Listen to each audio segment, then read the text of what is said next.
Well, without further ado, I would like to introduce our presenter, Mr. Alex Rodriguez. Alex has been with Prevention Works as a prevention educator for about 2 years now. He works with students across the county, parents, staff, faculty and staff. He's really well known for his awesome puppeteering, his dad jokes, his bow ties, his spiffing bow ties, and sometimes even his green jacket. And if you know that one, well, you know. So without further ado, I'm going to hand this over to Mr. Alex Rodriguez.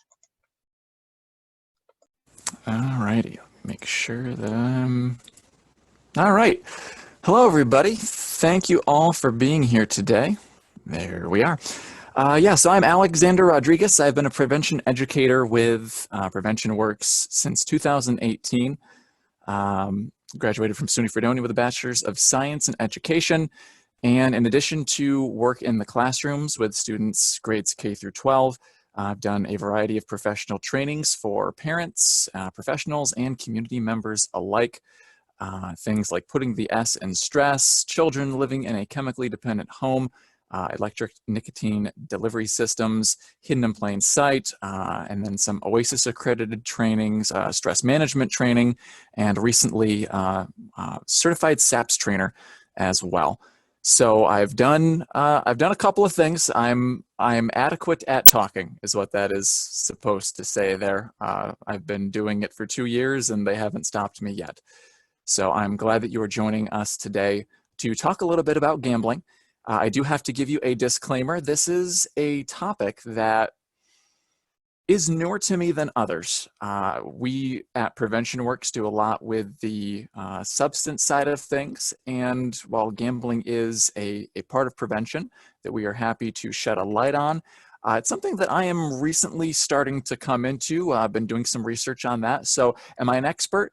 Not exactly. Am I going to pretend to be one for the next hour or so? Yes. So you can do your part in helping me maintain that fiction by not asking too many hard questions. So I do like to start off my classroom lessons and most of my trainings with a joke of the day. So I will start us off on a silly foot there. Do you know that astronomers get tired constantly watching the moon go around the Earth? It's true. After watching it revolve around the Earth for 24 hours, they just decide to call it a day.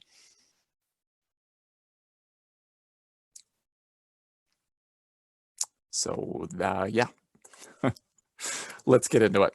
I'm going to ask you a chat box question just to make sure that we are all on board with the chat function there. What is something that you want to learn in this training? We're going to be taking a very general look at gambling and the differences between maybe regular gambling and problem gambling, or some of those, like the spectrum there. What are some things that you want to know? I will do my best to cover them if they are not already on our overview. And if it's not something that I cover in this training and I can provide more information, we do have the capacity to send out some emails after the fact. I'm happy to answer some additional questions. While you folks think on that, I'm going to give you our overview for this training. Like I said, we're covering a lot of topics, as you can see. We're not going to be spending too long on any one facet because I do want to get through this with enough time for a couple of questions. We'll be looking at gambling opportunities, public perception on gambling, the types of gamblers and forms of gambling, gambling in the United States. So we'll be looking at some data there. We'll be looking at special populations, comorbidity with gambling and other habit-forming activities or substances. We'll be looking at warning signs, some of the DSM-5 criteria, on how gambling can impact not just the individual who is gambling, but families in the community as well. We'll be comparing problem gambling with other addictions. And we'll be taking a look at some statistics of problem gamblers in New York State specifically, using some OASIS survey data. And then I will finish off with a couple of resources in case you are curious for more info. All right. I'm going to take a look at the chat here quick. Who is most vulnerable? Excellent. So we will be looking at some special populations, warning signs. We will be covering that as well. Risk and protective factors for gamblers. We do look at the risk factors later on. Protective factors we can touch on in the same breath, for sure. Why is this more relevant today than it was before? Fantastic question, and that will come up as well. Really appreciate those questions. And I'm going to pose you another one already. I want you to list any and all forms of gambling that you can think of. I'll give you 30 seconds. When you think of gambling, what does that mean? Games that you've heard of, practices, where might people go to do it? Because we're going to start by defining gambling. My Bachelor's of Science Education was English focused, so there has to be at least one definition in my presentations so that I can continue to convince my parents that that degree was not a waste of time and money. All right, so I'm seeing slot machines, casinos, casino type games, betting on sports, lottery, scratch off, slots, dominoes, okay, bingo, raffles, sports betting again, scratch offs, excellent, excellent. This is a fantastic list. Okay, various auctions, Chinese auction, sure.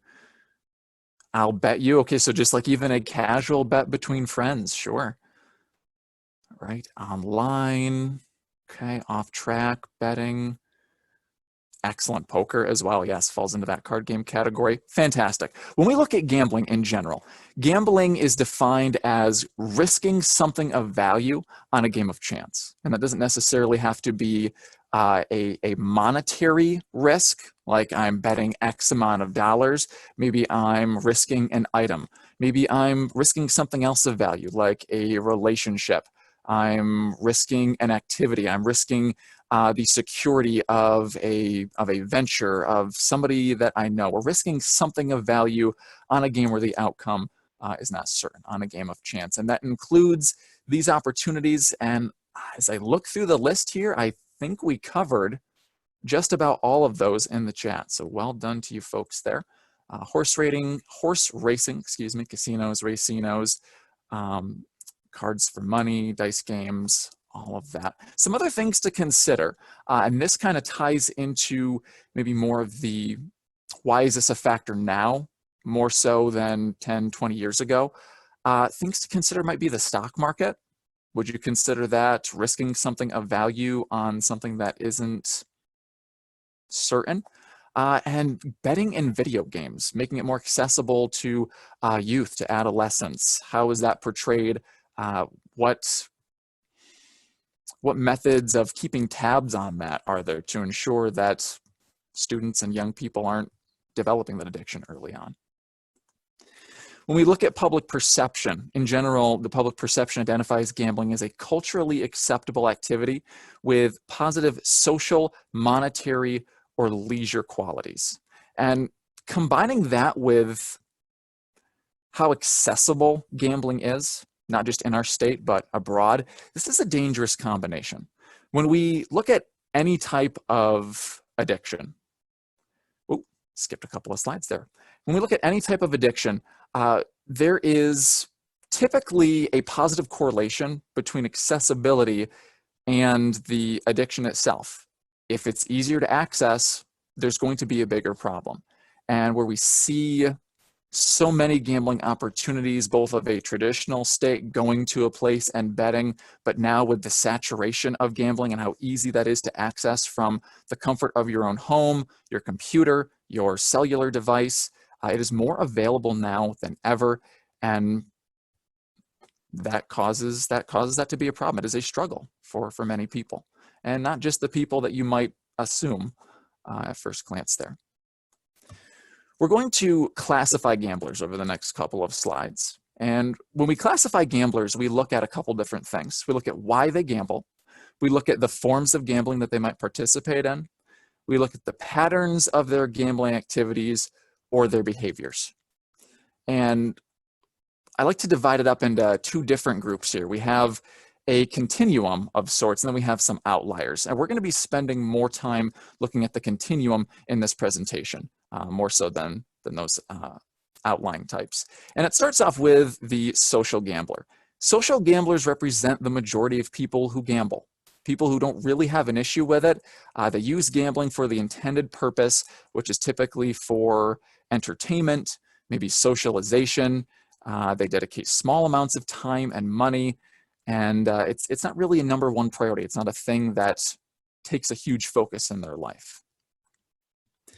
As we move up that spectrum, we get towards problem gambling. And when we look at problem gambling and how gambling progresses over this spectrum, I can't help but mention just the typical stages of any kind of addiction that we look at, whether it is gambling addiction, video game addiction, or substance addiction. And we see that that type of addiction, or that addiction continuum, has 4 stages, starting with first-time use, the first time somebody is exposed to that addictive substance or pastime. And that graduates to what we would consider problem gambling, where we have those middle stages of occasional gambling, occasional addiction, occasional use, or planned use, where the focus starts to take over. They dedicate more time, more of their thought, more of their money towards gambling. They start to prioritize gambling over other things in their lives. They might even start to experience some of those negative consequences due to their gambling at this stage. And then when we look at that, those stages of addiction, we look at the final stage, which we would consider that official problem stage, that regular or uncontrollable use. And when it comes to gambling, we call that pathological or compulsive gambling. And that's where the addiction takes control. The gambling becomes an uncontrollable preoccupation. Gambling is the most important thing in the gambler's life, more than relationships, more than extracurricular activities, more than hobbies, more than work, more than anything else. Gambling is the focus to the exclusion of all else. And we see some incredibly negative consequences, negative impacts, not just on the gambler, but also the immediate family circle and even the community at large. We're briefly going to touch on the outliers here. We look at organized crime and the professional gambler. These two are very similar. We might liken these more to, they're more like the casual gambler than any of the other parts of that continuum, because in both cases we see that the gambling has a different kind of purpose. It's not gambling to win money. It's not gambling to the exclusion of all else because it's an uncontrollable addiction, but it's more of a job in both cases, whether that is to launder illegal funds or revenue at various places, or just making a living through it, and knowing that in order to make a living through that pastime, there has to be a controlled betting, there has to be a good handling of losses, and gambling doesn't interfere with those normal activities. But again, we're not really focusing too much on those types of gamblers in this presentation. So I'm going to remind you, we're going to look back at those types of gambling that we discussed earlier, that we looked at. And just like we can classify gamblers, we can also classify gambling as well. There are 2 different types of gambling, and they're divided up between that left column and that right column. We would define them as action or skill-based gambling on the left, and escape gambling on the right. Now, what does that mean? When we look at action gambling tends to contain more excitement or thrill. Gamblers who engage in these types of gambling tend to play for those reasons, because of the rush. There's also maybe the underlying sense that they can figure out a way to beat the system by counting the cards, by keeping track of how a person is betting, reading somebody's tells, figuring them out, doing research on a particular racer or animal, making educated guesses because of the time that they have put into this. Now, of course, it's still largely dependent on chance, but there's this maybe facade, that skill, that there's this knowledge that needs to be present in order to succeed at the game. And then, of course, we have escape gambling. Forms of escape gambling are going to include things that you mentioned, like bingo, slot machines, scratch-offs, maybe even video lottery terminals. And these forms of gambling appeal to people who are looking for something that they can just zone out to, using it to escape reality, stress, a bad day, just a bad situation, a bad global time. Whatever the reason is, they're looking for something that isn't going to involve as much of that skill or action. It's just something that they can kind of go numb to, whether that is pulling a lever, whether that is, taking a guess, calling out some numbers, something that is simple and easy to pick up. All right, so Trish is going to pull up a poll for you here, and I'm going to ask you what you think the percentage of adult Americans is that have gambled at least once in their lifetime. Now that we've talked about gambling, the types of gambling, maybe some of the gambling behaviors that are out there, what percentage of adult Americans do you think have gambled at least once in their lifetime?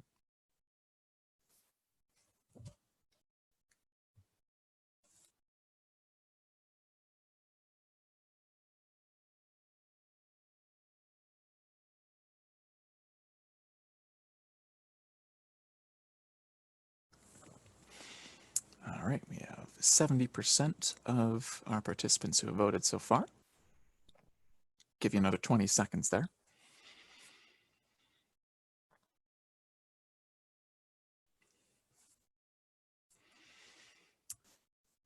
I should probably give a disclaimer here. This is not meant to be a gamble because gambling does involve risking something of value based on a game of chance. And if you're like me, you've long ago lost your sense of pride and shame.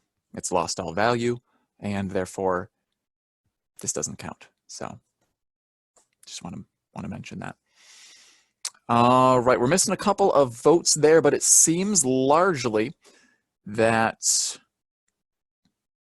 we're gravitating towards, I don't want to give it away here. We can go ahead and end that poll and share some of the results. And in general, we thought if approximately 85% of Americans have engaged in gambling at some point in their lives, and you are correct. Approximately 85% of US adults have gambled at least once in their lives, 60% even in the past year. About 2 million, 1% of US adults are estimated to meet the criteria for pathological gambling. And when we talk about criteria, we're talking again about like the DSM-5. There are specific classifications, things that need to be met for it to be considered pathological or compulsive gambling. And another 4 to 6 million, it's about 2 to 3% of adult Americans would be considered problem gamblers, where they're not quite to that pathological stage, but they might start to see some negative consequences as a result of that gambling focus. It starts to take priority more than a casual gambler. So you might be thinking, well, okay, 4% of the population, that's not really an epidemic, but consider all of the people that might be affected if you had a gambling problem. Again, we talked about, or at least we mentioned that we'll be talking about how gambling impacts not just individuals, but families and communities. While 4% doesn't sound like a huge number, the impact is felt beyond just that 4% of Americans. And we'll talk about that later on. It's estimated that for every problem gambler, they affect an average of 10 other people. So that 4%, that 6 to 8 million Americans who would be considered problem gamblers are affecting an additional 60 to 80 million Americans. And this is, again, affecting all communities, many families across New York State and across our country as well. It is an issue, and we'll look into how exactly those impacts are felt. But first, I do want to talk about what separates gambling from other forms of addiction. We often refer to gambling as a type of hidden addiction because there's no visible signs to help you identify the problem. When you think of a type of substance addiction, for instance, there are signs that we are trained to look for using our senses of smell, our sense of sight. If I had been drinking heavily before this presentation, it's likely that you would be able to tell. There'd be a slurring to my words. It'd be difficult for me to put together coherent thoughts. I might appear to be very drowsy, very low energy. If you are concerned about a family member who might be engaging in a substance, we often look for things like change in skin color, odors about the clothes, maybe yellow fingernails, yellow teeth. There are things that we can look for that we don't really have with gambling. There aren't any breathalyzer tests that we can use to help screen for individuals struggling with gambling to provide them the needed assistance.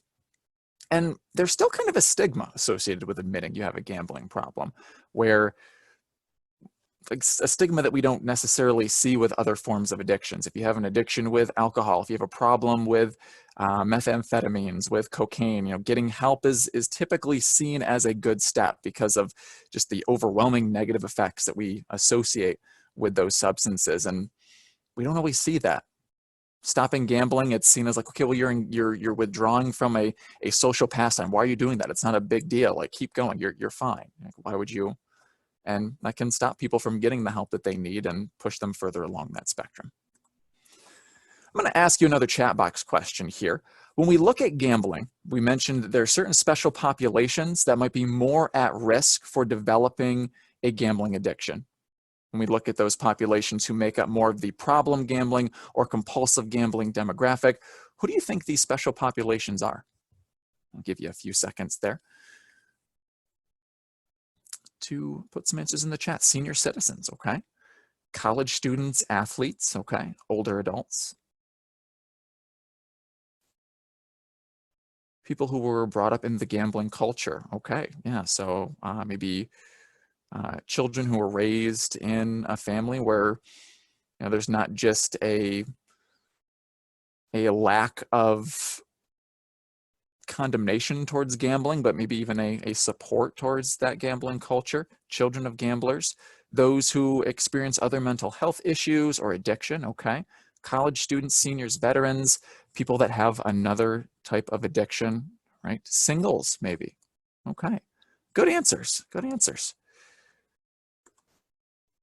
One of the biggest problem or special populations that we look at is actually adolescents. And this might sound weird to you, especially when I hit the button to look at the next slide. Approximately 68% of youth between the ages of 14 and 21 have gambled in the last year. 11% report having gambled twice a week or more. 2.1% already meet the criteria for problem gambling, and 6.5% of those youth are in the category of at-risk or problem gambling.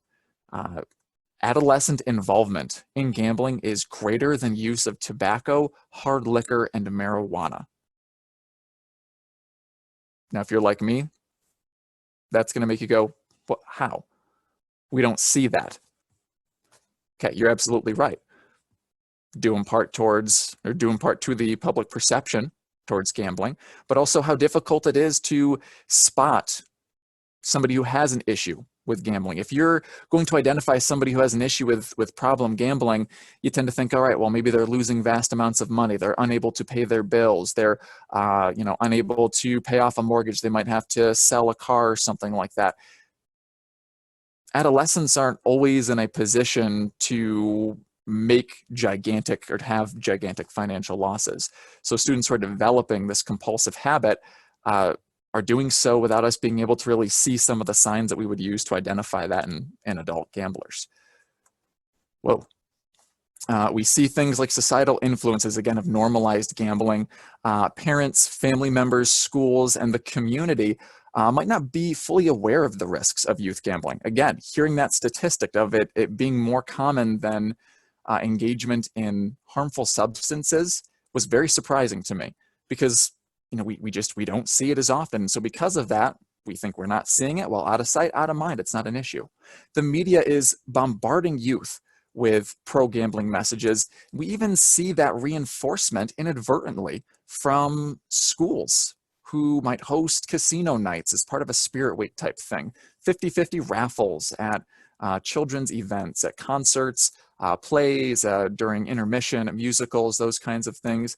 And by parents who might put scratch-offs and a stocking stuffer, here it's a special occasion, here have it as a birthday gift, or might encourage family poker nights. Those things do contribute to this particular problem demographic. And again, it's more accessible now than ever. When we think of a special population that is more invested in technology than any other, we see youth. And it's so easy nowadays to access a variety of unsavory things online with token defense at best against minors who'd be looking to access this. Oh, well, you want to engage in online betting? Okay, well, you need to prove that you're an adult. So when were you born? Oh, well, let me do the math here, okay, and type in a birthday from the 1980s, and there we go. Oh, well, you have to be at least this age to see this or to access this particular thing. Youth are very creative, and they're going to find ways around those things. And with the internet, so much of this gambling culture is much more accessible than it used to be. Okay. All of these are good things, but really, why are youth more at risk than adults, than other populations when it comes to gambling? It's the brain. Okay. When we look at the adolescent brain, we're going to take it just a quick second here. We're not going to get too sciencey, but just enough to look at some of this. Adolescent brain development is a period of profound brain maturation, but it's a very vulnerable time for youth. A lot of things are changing, a lot of things are developing, and not always in a way that makes sense. It was once believed that brain development was actually complete during childhood, and if you have a parent, or excuse me, if you are a parent or you are a professional that works with children, the idea of a 9-year-old being completely mature with a fully mature brain at the age of 9 or 12 or even 16 or 18, you're probably laughing right now. The maturation process is not complete until about what age? We have a second poll here that Tricia is going to pull up for us. See if you can take a quick guess, or maybe a more informed guess, depending on your background.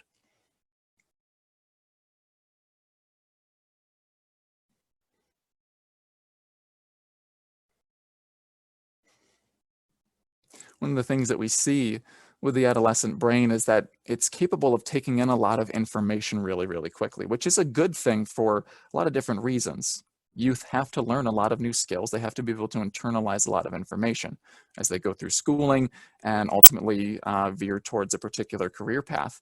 And so that ability is fantastic. It's great that they can learn things quicker than an adult, but that also does put them at risk to make negative connections as well. When we look at the numbers for addiction and when those addictions form, 80 to 90% of all addictions that form occur before the age of 18 because of how the brain develops, because of how vulnerable it is to those negative connections. All right, looks like our poll is over there. And look at you guys, 100% said 25 to 28, that is correct. Our brains do continue to develop until about that age, 25 for females, 28 for males. And one of the last parts of the brain to develop, ironically enough, is the frontal lobe. And that frontal lobe is responsible for things like decision making. One of the first parts of the brain to develop in young people is the idea of looking for risk versus reward, where they want to seek risk. They want to seek fun, pleasurable activities, but they don't have the wherewithal, they don't have the tools they need to really consider the consequences of those actions. They've been given a car with a very large, bright red gas pedal without a brake. So of course, they're more at risk to jump into these kinds of activities. They don't have some of that decision-making capability to stop and think about those decisions. When we look at why people gamble in general, people like to gamble, again, because of the social factor, because it is enjoyable, because they enjoy that risk versus reward activity.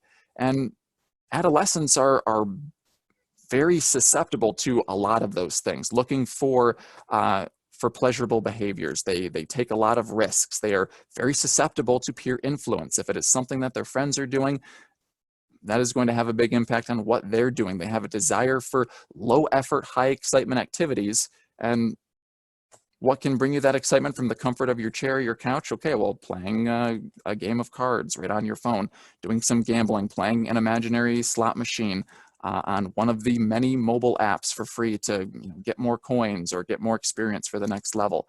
And they have a greater sensitivity to new stimulus, to new stimuli. When we look back at slides 10 and 12, again, gambling is very risky. Friends are doing it. It is a low effort, high excitement activity, and it's something that might seem new to them, new and very exciting. So it is very appealing to the teenage brain. When we look at other risk factors that are associated with problem gambling by domain, of course, when we talk about risk factors, we are talking about things that increase the risk of somebody falling into a negative behavior. Oh, I'm using my wrong mouse there. Let you take a look at some of those. I have highlighted a few in particular. Family involvement, family attitude and involvement towards gambling is a big one, not just with gambling addiction, but with any type of addiction.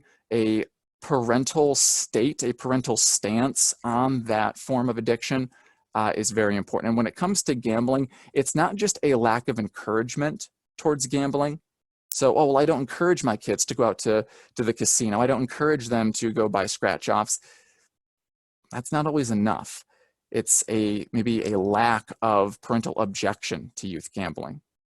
Of course, there are different ways to interpret things. If you have a strict view of the Constitution, for instance, well, if it doesn't say that I can do it, that means that it's not allowed. And then a looser view, which I feel like a lot of our teens tend to veer towards, well, if nobody says I can't do it, then that means that it's okay. That's basically a tacit approval. So lack of encouragement isn't always enough. There needs to be parental objection. We also see things like delinquency, persistent problem behaviors. So students who are constantly delinquent or show some of those problem behaviors, students who might be suffering from depression or other mental health disorders that was mentioned earlier when we were looking at what some of these special populations might be. The early win, a student who engages in gambling and has an early success, a big success, that is great encouragement to keep going right from the get-go. Whereas a student or a young person who has an early failure, successive failures, okay, they're not getting the enjoyment that they hoped for, and with a low attention span are going to go jump towards something else. There wasn't enough to pull them in. All right. Two more of our special populations that were also mentioned in chat: college students and senior citizens. We'll look at college students quickly. Reasons for gambling. They're going to gamble for a lot of the same reasons that adults are going to gamble for: entertainment, excitement, socialization, and boredom. They're an interesting mix because they have a lot of the same risk factors as adolescents, where they are really looking for low effort, high reward activities. They're looking for ways to hang out with their friends. They're looking for things that they can enjoy, but they have more of that freedom now. There's less supervision. They have increased access to this world as they become officially legal to pursue some of these things. So again, with the brain not fully developing into adulthood in the 25 to 28 age range, they're also especially vulnerable because they have all of these things available. Now they have the freedom to do what they want with them. Then we have senior citizens. When we look at senior citizens, their reasons for gambling differ a tiny bit. There is boredom. There's a socialization aspect to that, especially with maybe senior living communities who all decide to go out to a particular event together. Bingo was mentioned earlier as well. It can be an escape for whatever is going on in their lives, an escape from loneliness, an escape from a particular situation, and it's something that they can access easily, maybe with physical limitations. They have access to a laptop, they have access to cards, they can play right there with the people around them, they can play right in the comfort of their chair. It's organized recreation, limited financial resource, pushing them to go for something. Hey, I have a little bit of money, I can turn that little bit of money into a lot of money. They desire to have fun, and they deserve to have fun, and they have a lot of extra time to pursue that as well. All right, so we're going to transition into comorbidity. When we look at comorbidity or co-occurrence, we're talking about the presence of one or more additional conditions occurring with a primary condition, which in this case is gambling. And as you can see, additional conditions may be of a behavioral or mental origin. We look at alcohol or substance abuse, okay, going hand in hand with gambling. Gambling can provide a way to get those funds that are necessary to sustain, a substance abuse. Anxiety disorders, nicotine dependence, antisocial personality, adjustment disorders, personality disorders are all conditions that we see more frequently associated with gambling. According to the National Epidemiologic Survey and Alcohol and Related Conditions of Pathological Gamblers surveyed, 73.2% had an alcohol use disorder, 60.4% had a nicotine dependence, 38.1% had a drug use disorder, and 15 to 20% had attempted suicide, suggesting perhaps the presence of an anxiety, depression, or some other mental health disorder. All right, I think I have a final chat box question for you. When we look at warning signs, one of the questions that was asked at the beginning, how can I tell? If you're a professional in this area, or if you have a couple of guesses, what would you say is a warning sign? How can I look out for this kind of behavior, especially when it's harder to identify than other addictive pastimes or substances? Maybe even consider how those warning signs might differ, might look different for some of the special populations that we discussed.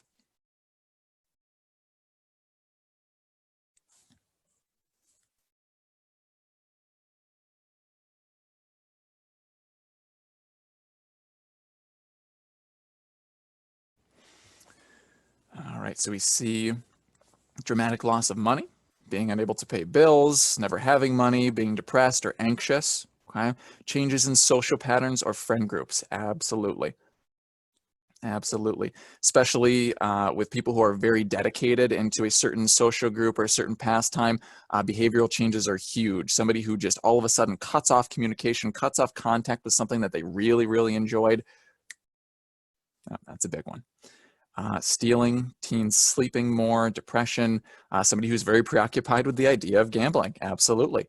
Yeah, okay, again, stealing money, other risky behaviors that seem out of character with that particular person. Very good. All right, so we see things like spending more time on gambling activities, absolutely. So we look at that preoccupation with it, continuing to gamble despite the consequences. When we look at addiction, addiction is simply somebody who is unable to stop using a substance or stop engaging in an activity despite the negative consequences. Somebody continues to gamble or engage in that behavior despite the negative consequences that they are suffering. That's a big indication. That preoccupation, grades dropping, poor work performance, financial problems, family and social problems. All right, stealing money to gamble, time spent gambling interrupts previously engaged in activities. Think you nailed those to a T. Fantastic job. All right, so we talked about the criteria, what constitutes a gambling disorder, and this criteria comes from the 5th edition of the Diagnostic and Statistical Manual of Mental Disorders, or the DSM-5 or DSM-V for short. These are criteria that are used by clinicians to diagnose a gambling disorder, and you can read through some of those criteria. You'll see a lot of similarities between gambling disorders and substance abuse and other addictions as well. We're looking for a persistent and recurrent problematic gambling behavior leading to clinically significant impairment or distress, as indicated by exhibiting 4 or more of those 9 points in a 12-month period.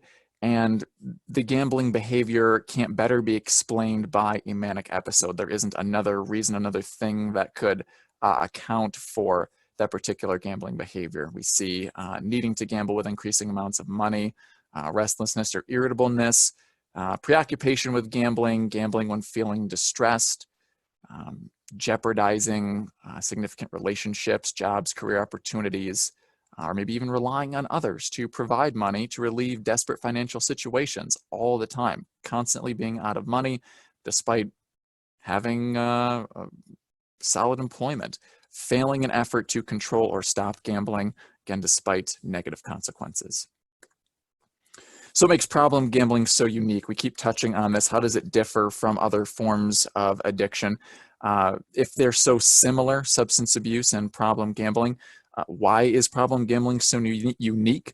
We've talked about how gambling is a hidden addiction. We've talked about how it's harder to spot than other addictions and how accessible it is, especially with a lower perception of harm in the public eye.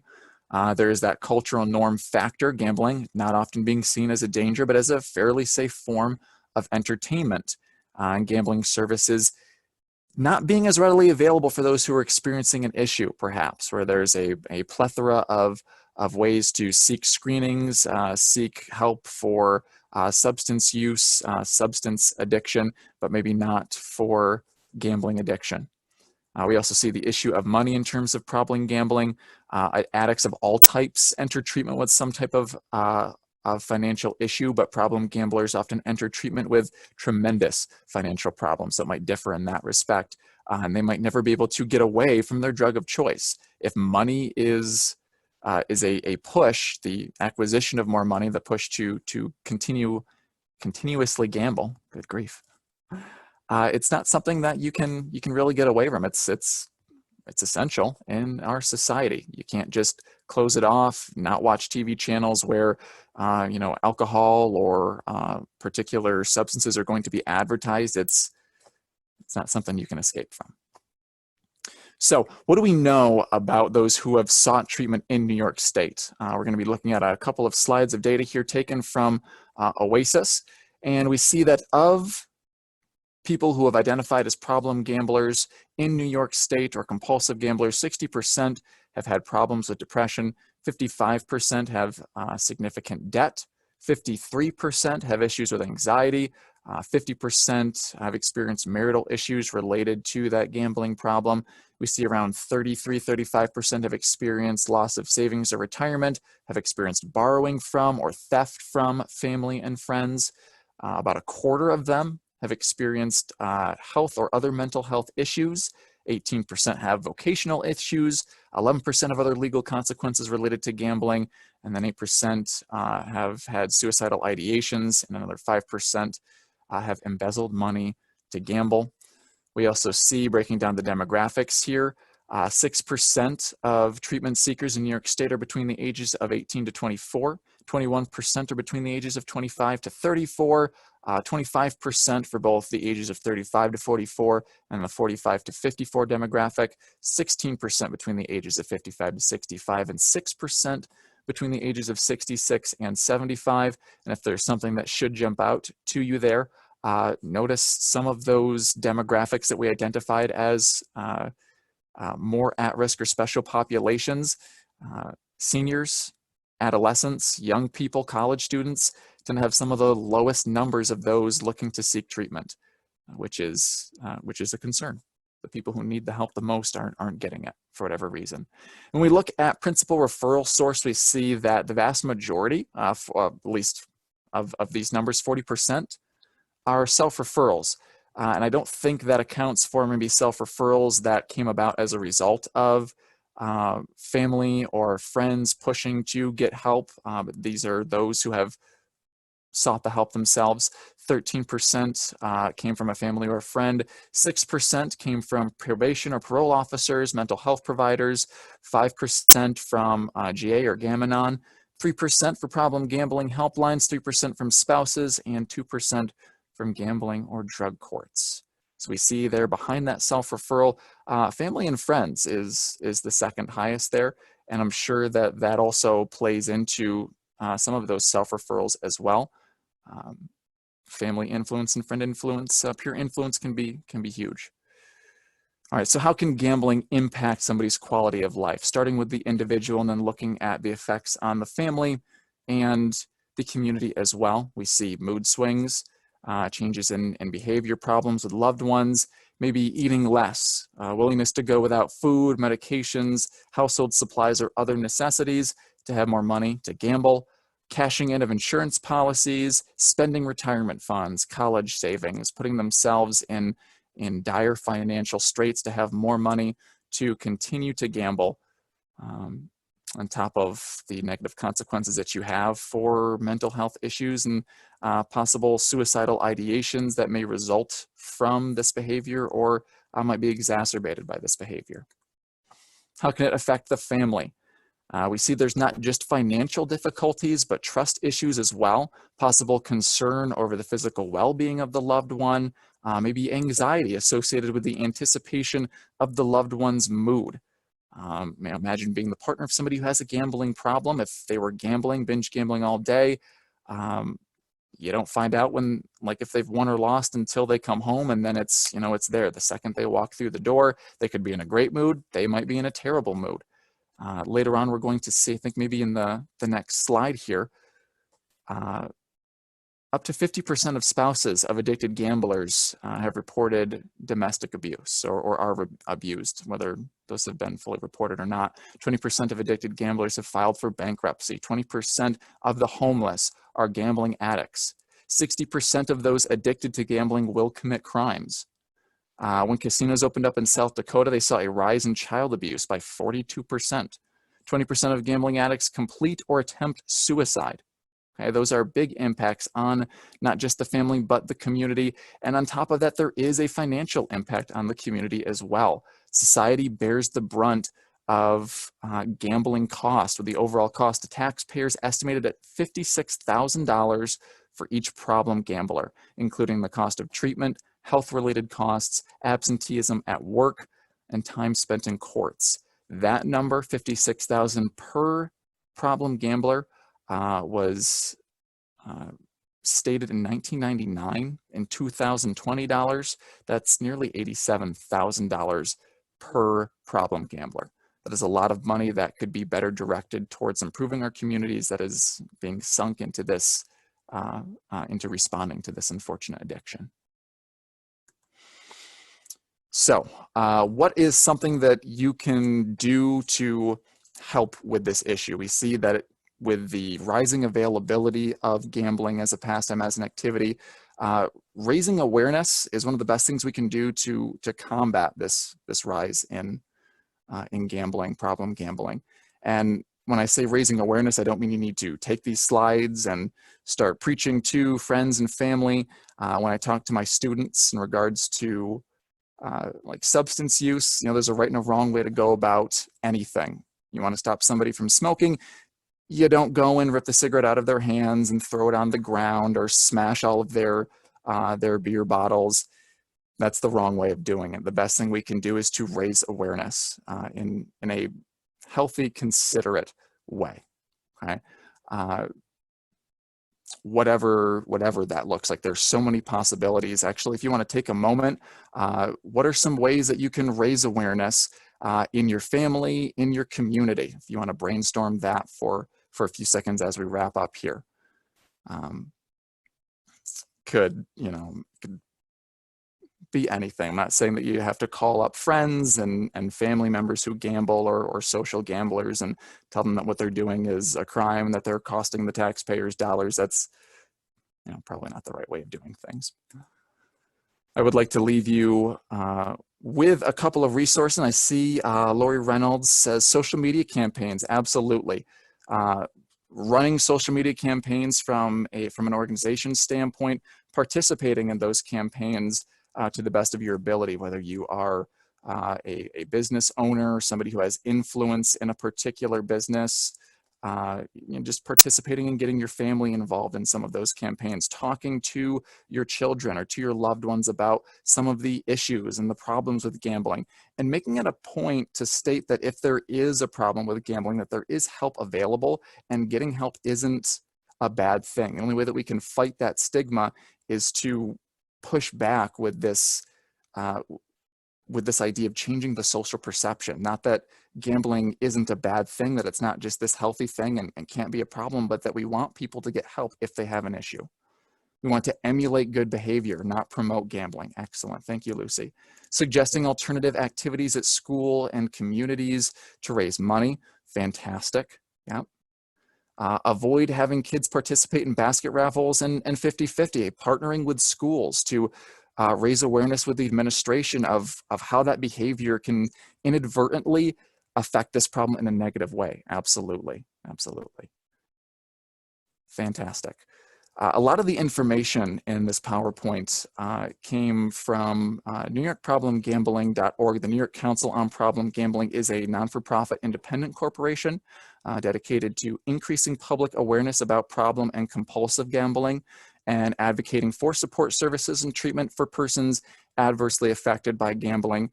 They do maintain a neutral stance on gambling in general. Again, the majority of people who are gambling probably aren't taking it to an extreme, to a problem or compulsive level, but those who are having issues with it, they seek to provide awareness, education, and treatment for those people. Don't put scratch-offs and birthday cards, going back to the chat here, absolutely. Little things that we can do in our families and with our friends and our circles to promote healthy information, healthy choices. Some additional resources, Oasis website there. They have information on gambling. Again, the New York ProblemGambling.org website, Know the Odds, and the New York Council, excuse me, not the New York Council, but NCP gambling.org, as well as some hotlines for assistance in alcoholism, drug abuse, problem gambling, addictions of multiple types there. All right. I really appreciate you sticking with me. I know we went through a lot of information really, really quickly. I do have some contact information here for you. If you have additional questions that weren't answered in this presentation, if you'd like some clarification, I am happy to field emails on this subject and answer to the best of my ability. It'll be good for me to get that informational, that research workout as I seek to learn more about this myself. I would also encourage you to contact your local prevention provider. In Chautauqua County, of course, Prevention Works, we try to do work in that area. There are a host of other prevention providers as well, multiple providers in your county. Try and figure out what your provider is. Look to them for resources, maybe treatments, screenings, ways that you can help participate, ways that you can get active in future campaigns. They have a lot of things to offer, for sure. All right. And finally, we have about 6 minutes left for questions. If there's anything that wasn't answered, actually, I'll probably turn it over to Trish at this point to see if anything came up in our Q&A box, if there were things that she was keeping tabs on. Again, I really do appreciate you spending part of your afternoon with us here at Prevention Works. We really do appreciate that. What do you have, Trish? No questions in the Q&A box, but a participant earlier did say that as a parent, I would rather have my child gambling than smoking or drinking. And that was brought up in the risk and protector, or the risk factor slide, that, you know, that perception, parent perception on gambling can be a huge part. So what advice would you give to a parent who maybe says, well, it is better than drinking or smoking? That reminds me of a particular argument that I hear from some of my students when we talk about vaping versus traditional tobacco or nicotine products. The idea that maybe one is safer than the other. To say that gambling is safer than or healthier than another type of addiction, it's very difficult to weigh one against the other because, as we saw, there is co-occurrence, comorbidity that can occur there, where one may lead to the other, and taking a lax stance on a gambling addiction could lead to some of those things that you would rather them gamble instead of doing. But I would just say, in general, it is a negative behavior, that problem gambling. And it's like comparing, you know, a knife and a smaller knife. Both are knives, and I wouldn't give either one to my 5-year-old, for instance. What do you think, Trish? Yeah, I would agree with that. And yeah, that safer isn't necessarily safe. And you know, maybe it's kind of the fact too that there's not those physical health indicators like you had noticed, physical signs, and maybe it won't hurt our physical health as much as maybe our financial health or mental health, but bringing the awareness that those parts of our health are just as important as our physical health. And although our lungs might not be damaged by gambling like they would be by a cigarette, that, you know, we've seen a lot about the mental health concerns, and I think you made that very clear. So, and Amy has a comment here. I see that. I also think that gambling causes some of the same consequences. For example, we do have social consequences, financial and emotional consequences. Absolutely.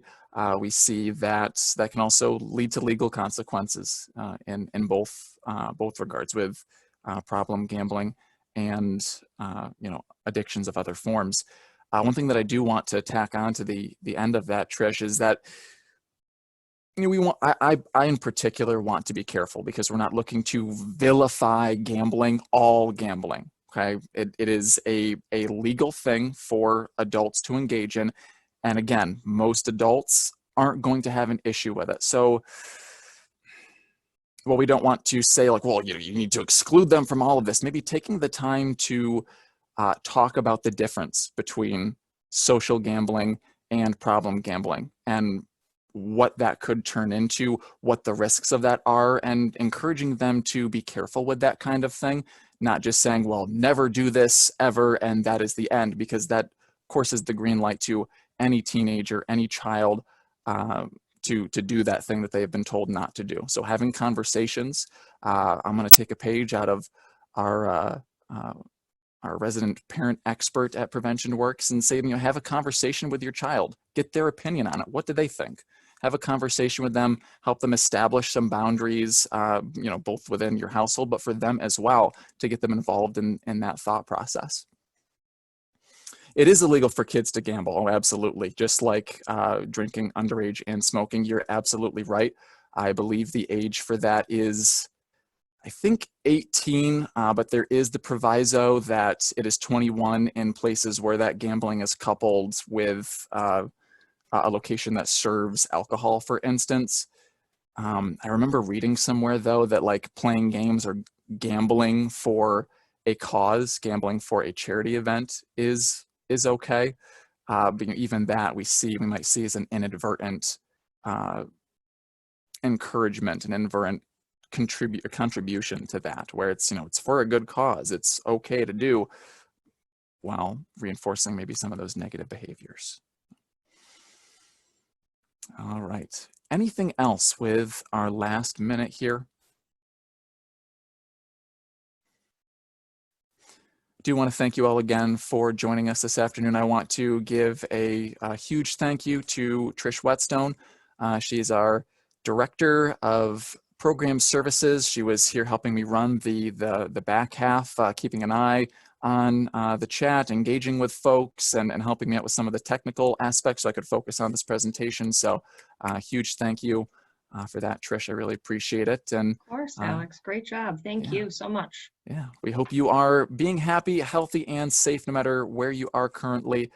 Thank you for joining us. I would encourage you to maybe check out our website if you haven't already. We are doing a lot on our social media platforms to engage with students and families during this particular global situation. And we are going to be looking to do more webinars in the future as well, touching on topics like video game addiction. We have our Hope and Healing Conference coming up that we are looking to turn into a virtual format as well. So there's a lot of stuff happening, and we would encourage you to get in on that as well. So yeah, thank you again, and I hope you have a great rest of your afternoon. We hope you enjoyed this webinar. To keep up to date with our latest videos, trainings, and events, be sure to check us out on the web or visit our Facebook page at www.facebook.com/preventionworks.us.